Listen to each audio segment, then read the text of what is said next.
scientists, comedians, conspiracy theorists, billionaires, and presidential candidates. He's built the biggest podcast in the world on one simple principle: genuine curiosity delivered without filters.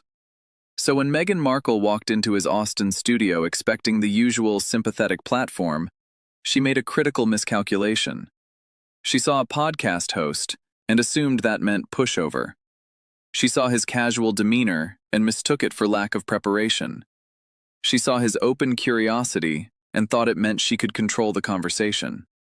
Within 90 minutes, though she wouldn't last that long, the Duchess of Sussex would discover what countless politicians and celebrities had learned before her. Joe Rogan doesn't care about your title. He cares about whether your story makes sense.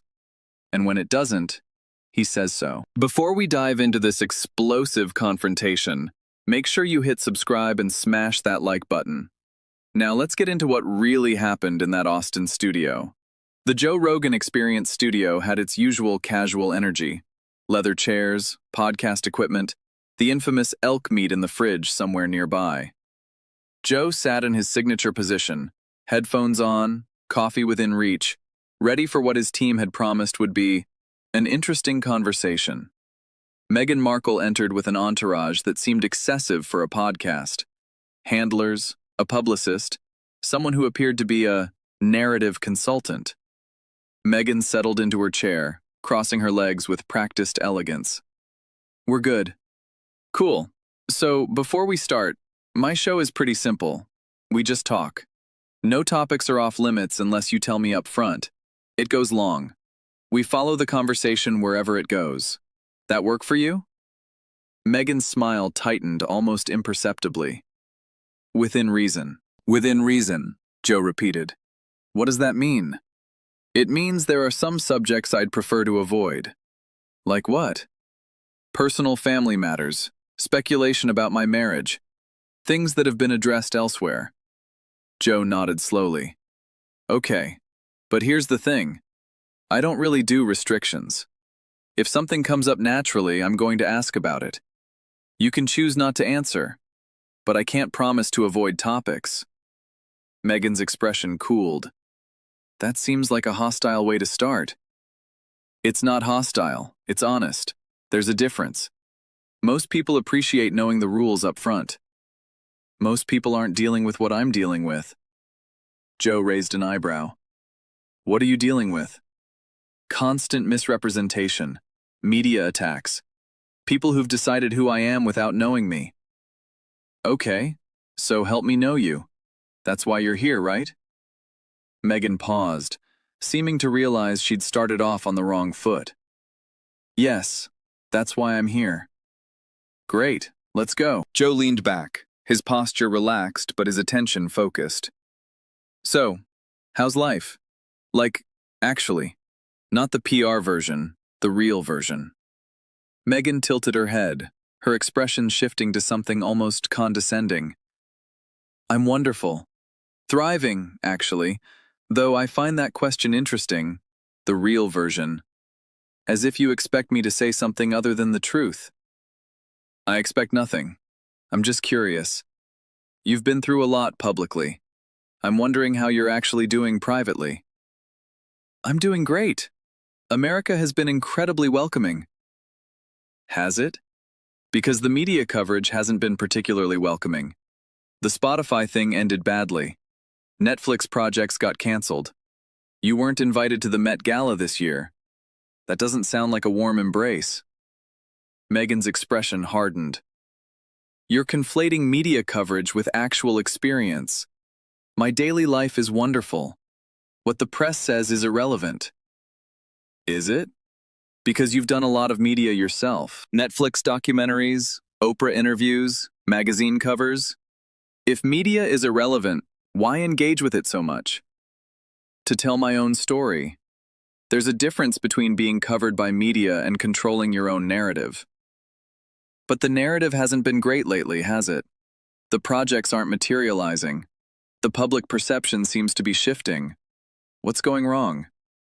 Meghan's voice took on an edge. "Nothing is going wrong. Projects evolve. That's the entertainment industry. Evolve is a nice word for canceled. The animated series was canceled. Several documentary concepts were dropped. That's not evolution, that's rejection. You don't understand how the industry works. I've been in entertainment for 30 years. I understand exactly how it works. When projects get canceled, it usually means someone isn't happy with something.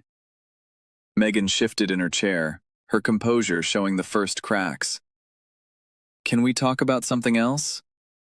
Sure. Let's talk about the Met Gala. You weren't invited this year. What happened? Meghan's expression flickered, a flash of something that might have been hurt before she composed herself. I wasn't on the list this year. These things fluctuate.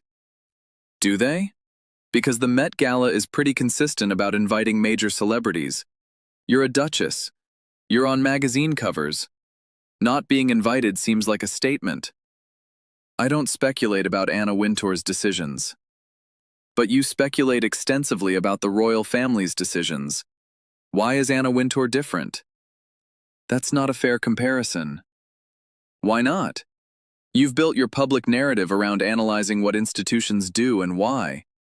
The fashion industry is an institution. Why is examining your exclusion from their biggest event off limits? Meghan's face reddened. Because it's not relevant to anything important. It's relevant to your public standing. It's relevant to whether Hollywood has embraced you the way you expected. Those seem important. Hollywood has embraced me. Has it? You moved to California to build a media empire. The media empire isn't materializing. You're not being invited to major events. At what point do we acknowledge that maybe the plan isn't working? Meghan's voice rose. The plan is working fine. I don't measure success by party invitations. Joe nodded slowly. That's fair. How do you measure success? By impact. By the work we're doing through the foundation. By the conversations we're starting. What conversations? Specifically, what has changed because of your foundation work? Meghan paused, seemingly caught without a prepared answer. We're addressing systemic issues. Which ones? Name one issue you've addressed. Not raised awareness about, actually addressed. That's an unfair standard. It's literally the standard for measuring success. You said you measure by impact. What's the impact? Show me the receipts. The tension in the room was building. Joe remained relaxed. He always remained relaxed. But his questions were becoming sharper. Let's talk about Harry. How's he doing? Meghan's entire demeanor shifted. Walls going up, expression closing off. I'd prefer not to discuss my husband. Joe's eyebrows rose. Why not? He's your partner in everything. The foundation, the media appearances, the whole Sussex brand. How can we discuss your life without discussing him? Because some things should remain private. Joe laughed, a genuine, surprised laugh. Private? Meghan, you did a 6-hour Netflix documentary about your relationship. You discussed intimate details on Oprah. Your husband wrote a book sharing private family conversations. Where exactly is the privacy? That was our choice to share. And this is my choice to ask. You can't make your marriage the center of your brand and then act surprised when people ask about it. We're not a brand.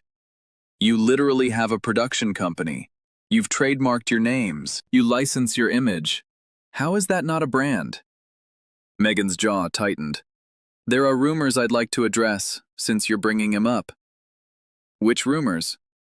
The divorce rumors, the separation speculation. They're completely false. We're stronger than ever. Joe nodded. Okay, good. Though I notice you brought up divorce. I just asked how he was doing. Why did your mind go there? Meghan stiffened. Because that's what the tabloids are obsessing over. I'm not a tabloid. I'm a guy asking a straightforward question. You escalated to divorce denials immediately. That's interesting. It's not interesting. It's defensive. Because everywhere I go, people insinuate.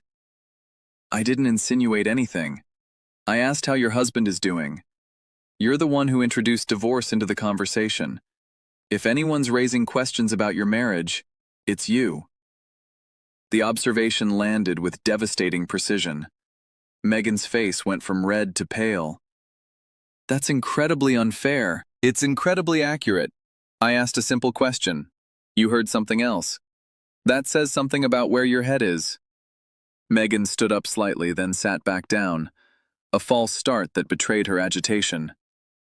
You're deliberately provoking me. I'm asking you questions. If questions feel like provocation, that says something about your relationship with questions. My relationship with questions is fine. Is it? Because every question I've asked has been met with defensiveness. How are you? Defensive. How are your projects? Defensive. How's Harry? Extremely defensive. That's not a relaxed person having a conversation. That's someone bracing for attack. Because I'm constantly attacked. By who? I'm literally just talking to you. I haven't insulted you.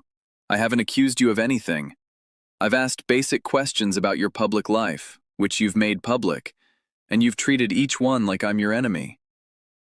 Maybe because media figures usually are. I'm not your enemy. I don't know you. I have no agenda. I'm just curious about your life and your choices. That's the whole show. But you've been hostile since you walked in. Meghan's voice sharpened. I haven't been hostile. I've been cautious. Cautious looks like thoughtful pauses and careful answers. What you've been doing is defensive and dismissive. Those are different things. You don't understand what I've been through. Then help me understand. That's literally why you're here. But every time I ask a question, you treat it as an attack. At some point, you have to wonder if the problem is the questions or the person answering them. Joe took a sip of his coffee, his expression thoughtful. Let me ask you something. You've done a lot of interviews. Oprah, Netflix, various magazines. Why did you agree to come on my show? It's long form. It's unstructured. It's not known for being gentle. Meghan considered the question. I thought it would be an opportunity for a real conversation, away from the usual media frameworks. And how's that going so far? Not well, apparently. Why do you think that is? Meghan paused. Because you're not being fair. What's unfair? I've asked about your life, your projects, your husband, your place in Hollywood. Those are standard conversation topics. I ask everyone the same kinds of things. Your framing is hostile. My framing is curious. I ask questions and wait for answers. That's the whole show. 3 hours of conversation. No editing, no manipulation. Just talk. If that feels hostile, maybe examine why. Because the questions themselves are loaded. How are you? Is loaded. How's Harry? Is loaded. Tell me about your foundation work. Is loaded. Those are literally the friendliest questions possible. Meghan's composure cracked. It's the way you ask them. I ask them normally, conversationally, the way I'd ask anyone. You're the one who's been defensive since you sat down. Before I asked a single challenging question, you were already braced for attack. Because I know how these things go. You don't know how this goes. You've never done my show. You assumed you knew, and you came in with walls already up. That's not my fault. That's preparation for a fight that wasn't happening. Meghan grabbed her water, took a long sip, then set it down with more force than necessary. I think we should wrap this up. We've been talking for maybe 40 minutes. My show usually goes 3 hours. I don't think I can do 3 hours of this. Of what? Conversation? Questions? Of hostile questioning disguised as curiosity. Joe shook his head slowly. There's been nothing hostile here. I've been completely friendly. I've asked you about your life, given you every opportunity to explain your perspective, and you've treated the entire conversation as an attack. That's not my hostility. That's your projection. I'm not projecting anything. You've projected hostility onto every question I've asked. You've interpreted basic curiosity as attack. You've brought up divorce when I asked about your husband. You've defended yourself against accusations no one made. That's projection, and it's exhausting to witness. Meghan's voice rose. You're psychoanalyzing me. I'm observing you. There's a difference. And what I observe is someone who's so convinced the world is against her that she can't recognize when someone is just trying to have a conversation. You're not trying to have a conversation. You're trying to catch me. Catch you in what? What are you hiding that you're so afraid of being caught? The question hung in the air like a trap. Meghan seemed to realize she'd stepped into dangerous territory. I'm not hiding anything. Then why are you so defensive? Why can't you answer basic questions without treating them as attacks? Why does every interview become a confrontation? Because people like you make it a confrontation. I've made nothing. I've asked questions. You've created the confrontation with your responses. The temperature in this room is your creation, not mine. Meghan stood up fully, her composure finally breaking. I'm done. This was a mistake. Joe didn't stand. He just looked up at her with that infuriating calm. Probably, but not for the reasons you think. What's that supposed to mean? You came here expecting to control the conversation. When you couldn't control it, you decided to leave. That's a pattern, isn't it? It's not a pattern. You left the royal family when you couldn't control your role. You leave interviews when you can't control the questions. You're leaving right now because I'm not being sufficiently agreeable. That's a pattern. Meghan's voice rose to something close to a shout. I left the royal family because of systemic racism and institutional cruelty, and you're leaving my podcast because I asked how your projects were going? Are those really comparable? You're deliberately minimizing. I'm pointing out the contradiction. You frame every departure as escape from oppression. But sometimes you're just leaving because things aren't going your way. Those aren't the same thing. Meghan pointed at Joe, her hand trembling. You don't understand anything about my life. I understand what you've shown me. And what you've shown me, today and over the past few years, is someone who demands empathy without offering any, who wants understanding without being willing to be understood, who treats every question as an attack and every interviewer as an enemy. Because you are enemies. I'm a guy with a podcast. I have literally no power over you. I can't cancel your projects. I can't exclude you from parties. I can't affect your life in any meaningful way.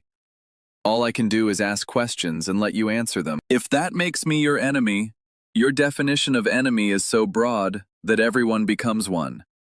Meghan grabbed her purse, her movements sharp with controlled fury. This interview is over. It never really started. You were defensive before I asked the first question. You've been performing victim since you sat down. That's not conversation, that's strategy. I'm not performing anything. You've performed everything. The measured outrage, the defensive posture, the carefully calibrated exits. You've done this exact routine in a dozen interviews. Walk in with walls up. Treat every question as attack. Leave dramatically when things don't go your way. It's a playbook at this point. I don't have a playbook. Everyone has a playbook. Yours is victimhood as defense. Whenever anything challenging comes up, you position yourself as the attacked party. It works on some people. It doesn't work on me.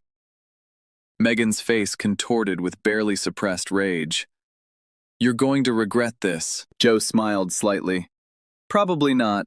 I've had thousands of conversations. Some go great, some don't. This one didn't. I'll move on. I won't forget this. Okay, I probably won't remember it by next week. I talked to a lot of people. The dismissal was almost worse than any direct attack. Meghan stood frozen, caught between her desire to leave and her inability to accept being so easily forgotten. You're pathetic. Maybe, but I'm also still sitting here, ready to continue the conversation if you want to actually have one. You're the one leaving. Meghan walked toward the exit, then turned back for one final statement. History will vindicate me.